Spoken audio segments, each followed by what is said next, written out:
Digo, la idea es que ustedes tengan una visión de qué es lo que hacen algunos maestros en el departamento, ¿no? Y bueno, que finalmente si les interesan temas como este, se puedan acercar a ellos para comenzar a hacer investigaciones, ¿no? Y apoyarse con ellos, tienen mucha experiencia en esta área y bueno, pues que si se motivan a hacer algo de investigación y demás, tengan con quién asesorarse para realizarlo.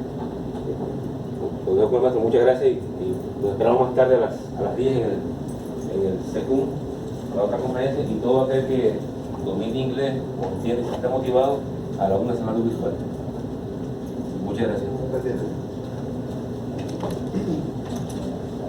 Buen día, mi nombre es Arturo Jardines. El tema del trabajo es impacto de transitorios electromagnéticos ultrarrápidos en el transformador de sistemas de puesta a tierra.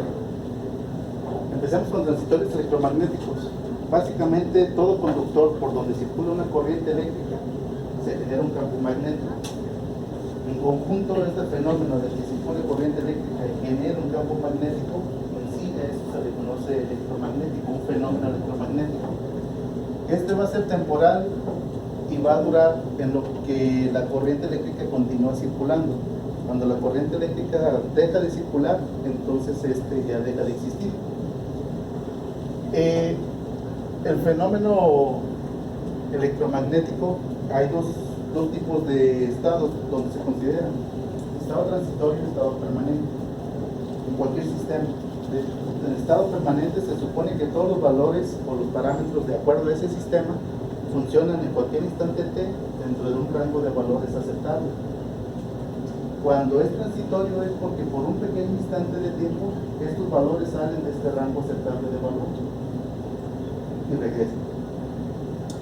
En nuestro caso, este pequeño tiempo se refiere de 2 a 3 microsegundos y a esto se considera tiempos cortos. Cuando se extiende el tiempo a un máximo de 50 microsegundos se consideran tiempos largos. Posterior a eso ya se considera una falla.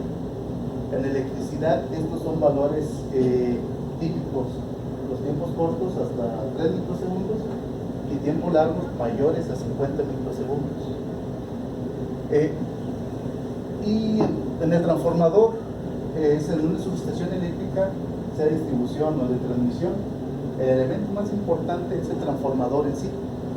Todo lo que nosotros observamos alrededor de este transformador es para proteger al propio transformador.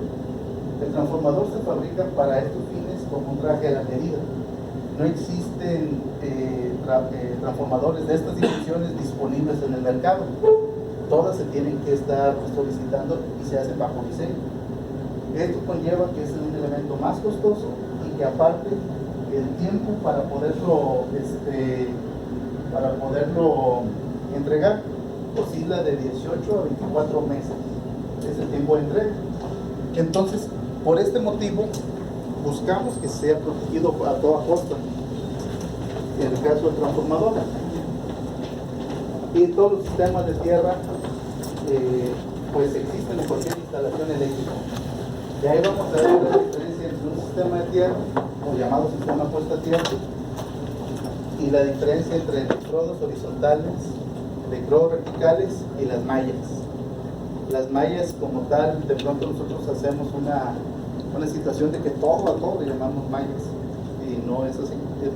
Ya lo vamos a ver más adelante.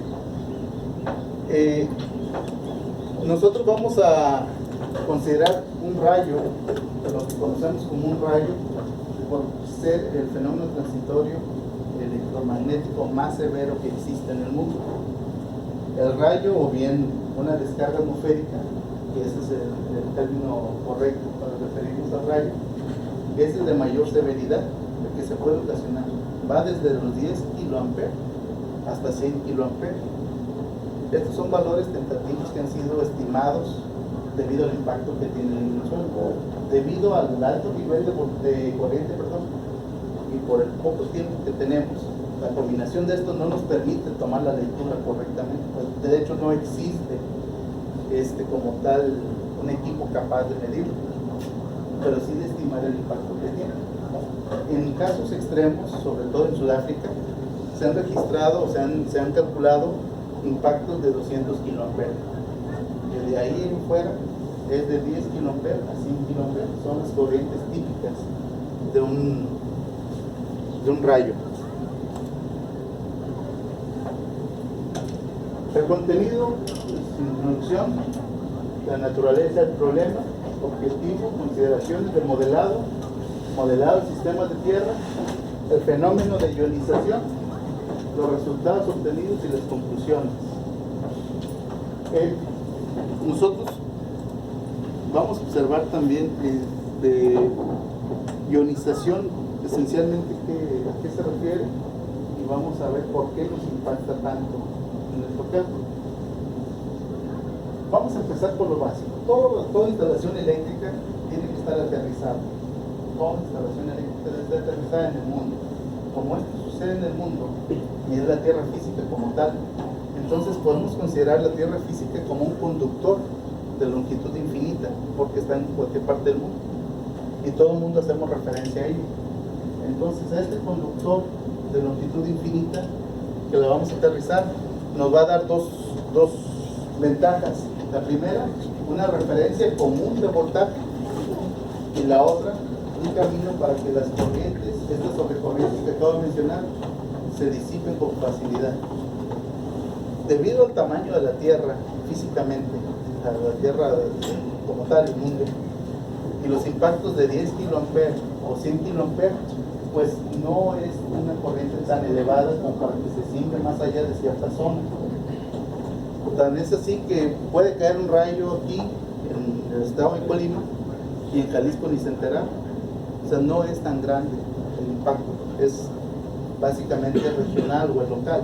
Tendría que ser un rayo de dimensiones demasiado grande, o para que pudiera tener un impacto cada vez más amplio.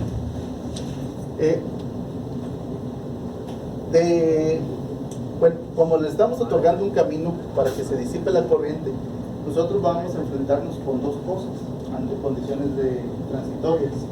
La primera, que no estamos protegidos o protegidos. Aquí existen dos cosas. La primera es una diferencia de potencial. Y potencial, vamos a recordar que es voltaje, la diferencia potencial entre dos elementos diferentes. Es decir, si cae un rayo en un punto, el rayo que está caracterizado por una corriente se comienza a disipar por toda la Tierra. Entonces es como dejar caer un chorro de agua en un punto. Dejamos caer el chorro de agua y el agua comienza a extenderse por todas las direcciones. Entonces comienza a mojarse el terreno, pero en diferente medida. Entonces, como es en diferente medida, si yo tomo la lectura de qué tanto se mojó en un punto con respecto a otro, y a esta diferencia, haciendo la analogía, estoy tomando el voltaje aquí y el voltaje acá. La diferencia, o el potencial aquí, el potencial acá, la diferencia potencial es el voltaje de paso. Se considera 1 metro de distancia. Entonces, este voltaje de paso para nosotros como humanos tenemos un valor permisible. Nosotros podemos estar parados en un lugar con un diferencial de potencial que sea aceptable para nosotros y no nos va a suceder ningún problema, no vamos a tener ningún problema. Cuando este diferencial de potencial es muy grande, es cuando la gente cae desvanecida. Es como que en medio de una tormenta eléctrica cae un rayo, están jugando fútbol o lo que tú quieras en un campo, cae el rayo y caen desvanecidas las personas. El rayo propiamente no les cayó a las personas, cayó al terreno y se disipó la corriente en todas las direcciones. El terreno tiene por característica una resistividad. Entonces, por ley de Ohm, tenemos que voltaje es igual a corriente por la resistencia. La corriente que ya está circulando por el propio terreno, y este terreno que tiene una resistencia. Entonces, tengo un potencial en un punto, un potencial en otro. Si esta diferencia potencial es el voltaje, y supera el valor permisible, es cuando las personas caen. En ocasiones ya caen muertas, o en ocasiones nada más sufren daños de ciertas magnitudes. Si tuviéramos el mismo potencial, como es el caso de las aves cuando posan sobre las líneas vivas, las de media tensión, los pájaros posan sobre la línea, ahí no hay problema, que es el mismo potencial, y tocan y no les pasa nada. El problema es cuando tocan dos líneas diferentes, pero cuando tocan una sola no hay problema. Si nosotros tuviéramos la oportunidad, podríamos tocar los dos cables, y si nosotros estamos aislados, no nos pasaría nada. ¿Qué es lo que hace el personal de alumbrado o los linieros? Que traen una grúa y está la canasta que está aislada, y ellos comienzan a trabajar y tocan las dos líneas vivas. Vivas es porque están energizadas, la misma línea, perdón, viva, y tocan y no les pasa nada. Es como cuando las aves posan sobre ella. En esa, esta diferencia potencial es cero, porque es la misma línea, el mismo voltaje. Como desconocemos la magnitud en dónde va a ocurrir una descarga atmosférica, para nosotros es importante considerar el caso extremo, el que se pudiera presentar para nuestra instalación.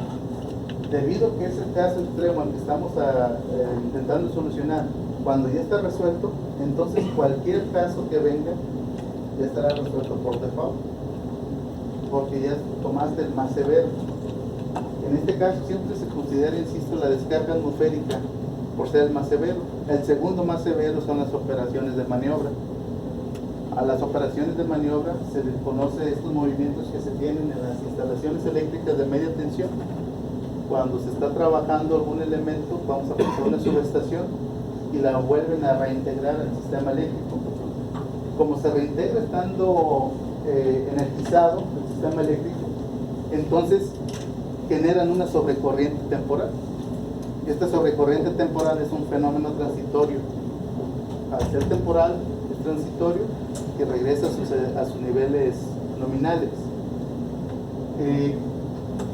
Y este es el segundo más severo. Y de ahí para atrás, hacia abajo, las fallas de línea a línea, doble línea, lo que ustedes quieran, ya es inferior. El caso extremo siempre es el que nosotros vamos a buscar abonar. En el caso, el objetivo fue desarrollar un modelo computacional que permita analizar el comportamiento electromagnético de los sistemas, incluyendo el fenómeno de ionización, con 4 electrodos de puesta a tierra que se dividen en dos, en electrodo vertical y horizontal. Las mallas de tierras cuadradas, N por N, el fenómeno de ionización en mallas de tierra y el transformador conectado a las mallas de tierra. Las mallas de tierra solamente se utilizan en subestaciones eléctricas. En cualquier otro espacio vamos a utilizar electrodos, por lo general electrodos verticales. Se pueden hacer arreglos, que son las famosas delta, pero no dejan de ser electrodos verticales con un arreglo, no como mallas como tal. Las consideraciones, que son aproximaciones, modelo basado en teoría de líneas de transmisión multiconductoras. Las líneas de transmisión multiconductoras nosotros sabemos que la corriente eléctrica circula por la superficie del conductor, no circula por el centro. De manera didáctica siempre nos han dicho que circula por el centro del conductor, pero circula por la superficie. De esta manera nosotros podemos agarrar un conductor energizado mientras tenga la recubierta de plástico, que es el aislante, lo podemos tocar y no nos pasa nada. Pero cuando tocamos el cable desnudo, entonces sí, porque la corriente ya está sobre la superficie y nosotros hacemos contacto directo con la superficie por donde circula la corriente. Como tenemos necesidad de mayor corriente y como es el mismo voltaje, entonces tenemos potencia igual a voltaje por corriente, tenemos necesidad de más potencia, vamos a incrementar la corriente. Al tener necesidad de incrementar la corriente, vamos a requerir un conductor un poquito más grueso. Pero llegará el momento que este conductor cada vez más grueso va a tener mayor peso por unidad de longitud. Entonces va a generar unos esfuerzos mecánicos mayores en las torres de alta tensión. Estos, en lugar de tener un conductor cada vez más grueso, se optó por tener conductores delgados equivalentes en paralelo, dos conductores. Estos dos conductores en paralelo, sabemos por circuitos que dos resistencias en paralelo tienen una resistencia equivalente, y es la mitad de estas dos resistencias por circuitos eléctricos. Entonces, como es equivalente, significa que va a circular la corriente que deseamos, pero con una resistencia a la mitad. Entonces nosotros vamos a ganar en ese sentido por las pérdidas por disipación de calor y cuadrada R. La corriente no la vamos a bajar, el chiste es más bien de subirla, pero la resistencia le podemos bajar un poquito. Entonces, a esto se le llama líneas de transmisión multiconductoras, porque para la misma fase, en lugar de poner un solo conductor, ponemos 2 o 3 o 4, que es el máximo de cantidad de conductores en la misma fase. Entonces, en un circuito de 3 fases A, B y C, tenemos un solo conductor en la fase A, en la B y en la C, pero podríamos tener 2 solamente en la fase A, 2 de B, 2 de C, después 3 de A, 3 y 3, 4, 4 y 4. Entonces ya se vuelve una cantidad de ecuaciones que tenemos que trabajarlas computacionalmente, porque aparte nosotros vamos a manejar números complejos o fasores, en nuestro caso. De ahí la necesidad de realizar un análisis modal y redes de 2 puertos, con la finalidad de simplificar este término. Vamos a ver enseguida a qué se refiere esto. Cada conjunto de conductores paralelos en la malla se considera como una línea de transmisión multiconductora, pasados a lo que acabo de mencionar hace un momento. Este es nuestro esquema básico del problema. Tenemos una subestación, que es el nombre correcto del transformador. A lo que nosotros denominamos subestación realmente es una manera no adecuada de referirnos a la misma. La subestación como tal es el nombre correcto del transformador. Bueno, pues este está aterrizado de 2 puntos. Del tanque, que es la parte física que nosotros podemos tocar del mismo, y del devanado secundario. En este caso podemos apreciar por la imagen que es un transformador reductor, es decir, llega al voltaje en líneas llega la energía en líneas de transmisión a un elevado voltaje y después lo saca en líneas de media tensión. Entonces pasa de alta tensión a media tensión. Es un transformador reductor. Aquí observamos 3 fases y el hilo de guarda que se encuentra en la parte superior. El hilo de guarda es el que hace contacto con todas las torres de alta tensión para cuando existe una sobrecorriente, esta se llegue a la torre inmediata y de ahí se disipe a tierra. Los conductores como tal no hacen contacto con las torres, los conductores sí con las torres, tienen aisladores.